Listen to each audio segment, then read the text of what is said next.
ఎక్కడ నాకు తెలిసి మాకు ఇప్పటివరకు నాకున్న ఇన్ఫర్మేషన్ మేరకైతే నాకు తెలిసి పెద్ద ఇష్యూ ఏమీ లేదు.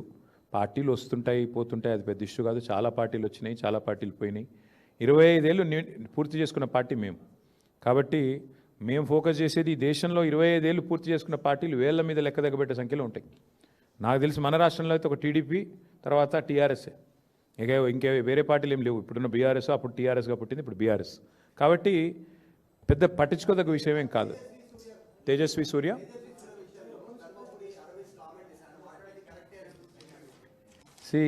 వాళ్ళ పార్టీ ఫిలాసఫీ అది కావచ్చు. నేను ఏమంటున్నా అంటే భారతీయ జనతా పార్టీ పార్లమెంట్ సభ్యులు తేజస్వి సూర్య గారు మాట్లాడితే అందరికంటే ముందు స్పందించింది మా బీఆర్ఎస్ రాజ్యసభ సభ్యులు వద్దిరాజు రవిచంద్ర గారు, దామోదరరావు గారు. వారిద్దరు కూడా వెంటనే ఖండించడమే కాదు, మరి గట్టిగా వారిని నిలదీశారు. అక్కడే పార్లమెంట్లోనే నిలదీసి అడిగారు. నాకు కూడా తేజస్వి సూర్య గారు ఫోన్ చేశారు, బ్రదర్ నేనేదో అన్నాను, తప్పుగా అర్థం చేసుకున్నారు మీ వాళ్ళంటే. లేదండి, మీరు మాట్లాడింది చాలా తప్పు, నాకు ఆయనతో గతంలో పరిచయం ఉంది. ఫోన్ చేస్తే నేను చెప్పాను, చాలా తీవ్రంగా చెప్పాను, మీరు చాలామంది హృదయాలు గాయపరిచేటట్టు మాట్లాడినారు, మీరు మాట్లాడింది చాలా తప్పు, విరమించుకోండి, ఉపసంహరించుకోండి, పద్ధతి కాదు. ఎందుకంటే మాట్లాడొచ్చు, పార్లమెంట్లో ప్రజాస్వామిక పద్ధతుల్లో మాట్లాడొచ్చు, కానీ మీరు చేసింది చాలా తప్పు, మీరు చేసిన కామెంట్ కూడా తప్పు. ఇది మీ పార్టీ అభిప్రాయమా వ్యక్తిగత అభిప్రాయమా నాకు తెలియదు, బట్ మీరు మాట్లాడింది మాత్రం అస్సలు కరెక్ట్ కాదని చెప్పి నేను కూడా గట్టిగా చెప్పాను. అల్టిమేట్గా మేము ఖండించిన తర్వాతనే ఆయన ఏదో ఎక్స్ప్లెనేషన్ ఇచ్చుకున్నారు. నా ఉద్దేశం అది కాదు, ఇది కాదు, కాంగ్రెస్ని నిలదీయడం, ఎక్స్ప్లెనేషన్ ఇచ్చుకున్నారు. But whatever it is, ఒకటి మాత్రం పక్కా, బీఆర్ఎస్ పార్లమెంట్ సభ్యులు కనుక లోక్సభలో ఉండింటే తేజస్వి సూర్య ఈ పనికిమాలిన మాట మాట్లాడగానే మా వాళ్ళు కష్టమని లేచేటోళ్ళు, వెంటనే తెలంగాణ ప్రజల తరఫున గట్టిగా మాట్లాడేటోళ్ళు. కానీ ఇవాళ ఉత్సవ విగ్రహాలుగా 8+8 = 0 ఫర్ తెలంగాణ అన్నట్టుగా మారిపోయిన పరిస్థితి గురించి సమావేశంలో చర్చ జరిగింది.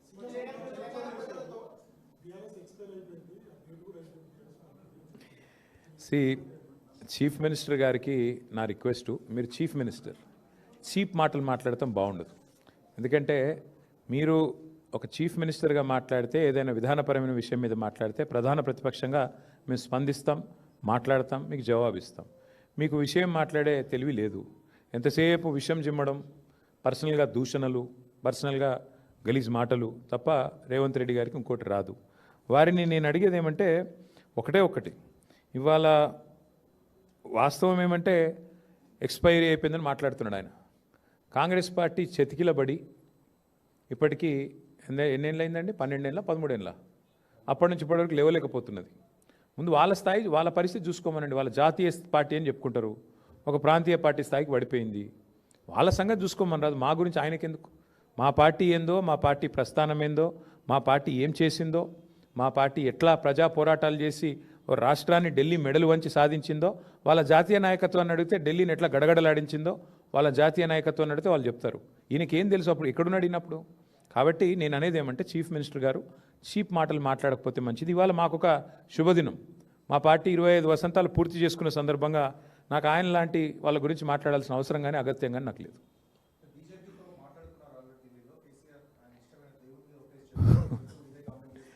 దేవుళ్ళ మీద ఓట్టేసి రుణమాఫీ చేస్తాను తప్పినోడి గురించి ఏం మాడతావు బ్రదర్ నువ్వు? దేవుళ్ళందరూ నాగం చేసిండు ఆయన. బాసర కోతాడు, సరస్వతమ్మ మీద ఒట్టన్నాడు, రుణమాఫీ అన్నాడు, ఆ ఓటు గట్టు మీద పెట్టినాడు, మర్చిపోయినాడు. యాదగిరి గుట్ట పోయినాడు, లక్ష్మీ నరసింహస్వామి మీద ఒట్టన్నాడు, ఈ జోగులాంబకు పోయి ఒట్టు పెట్టినాడు. గట్లాంటి ముఖ్యమంత్రి గురించి ఏం మాట్లాడమంటావు, ఏం చెప్పమంటావు? ఆయన మనిషి, ఆయన నోటికి ఆయన మాటకు విలువ ఉన్నది. ఏదో మాడుతూ ఉంటాడు ఏదో టైంపాస్కి. మీరు ఎప్పుడు మీకేమైపోయిందంటే పత్రికలలో కూడా ఆయన మాట్లాడితే పాపం రాయక తప్పని మజ్బూరీ వచ్చింది. మీ మేనేజ్మెంట్లు ఇక ఆయన చీట్ చాట్ చేసినా ఏం చేసినా మీరు రాస్తారు. అదో చీట్ చాటు మళ్ళీ మీరు రాసుడు. అంతగానం ఉంటే బయటికి రమ్మని మాట్లాడమని మేము ఎందుకు వద్దంటాం. బట్ థ్యాంక్ యూ, ఇన్ని మంచి మాటలు చెప్పిన ఆయన గురించి ఎందుకు.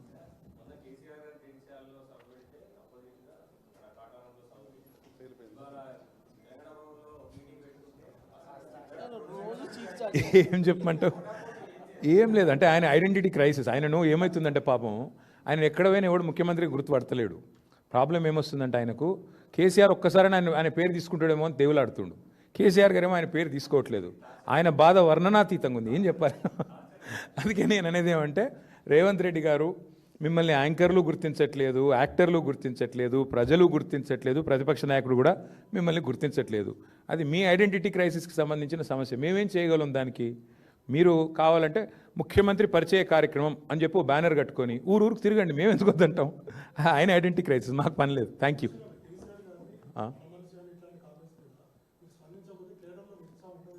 బ్రదర్ ఇగో కేసీఆర్ గారి గురించి రోజుకి చాలామంది మాట్లాడుతుంటారు. అన్నిటి మీద మాట్లాడాలంటే మాకు పని చాలా ఉంది.